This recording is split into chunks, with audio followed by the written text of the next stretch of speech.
Well, I've played Counter-Strike since 2003, and I played on like a, not professional to the level that you see here and what the guys have, but I played to a very high level within the UK Counter-Strike scene, but we were still not very good as a country at the game, which still plagues us today in many ways.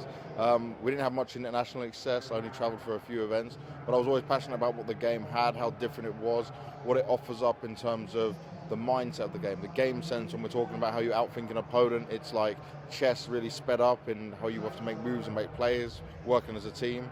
And basically, as 1.6 died out towards 2011, I had a little brief time in StarCraft, doing some interviews and stuff.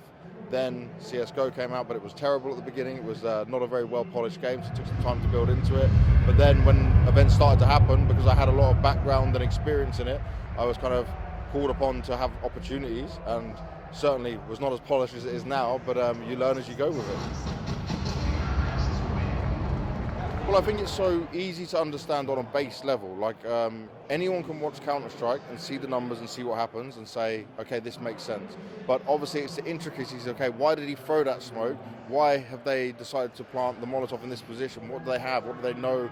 What's the read on what this other team and players might be doing? And then you get into the mind games. We talk about the best teams in the world going head to head with each other, and you say like FaZe Complexity will fight later today. They now know each other inside and out. So now it's not about just who shoots better, who's got better tactics. You have to change that tactic. It cannot be the same. Maybe you fake into doing a tactic you did before so they think it's this.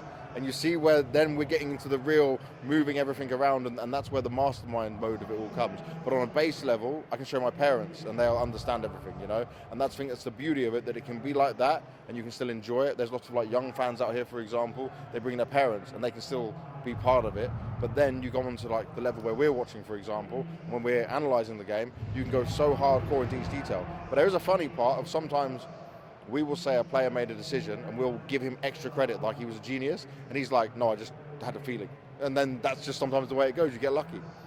Welcome to the legendary Royal Arena. Welcome to the Blast Premier Full Finals. When it comes to Copenhagen, it's been 6 years in different ways for Counter-Strike to be here, always with Blast. It's become the home of Danish Counter-Strike, and the fans here have always been amazing. And even now when we don't have a Danish team in here, they're still enjoying the Counter-Strike moments. The one thing I've loved and enjoyed about being on this stage is that we have such a family atmosphere.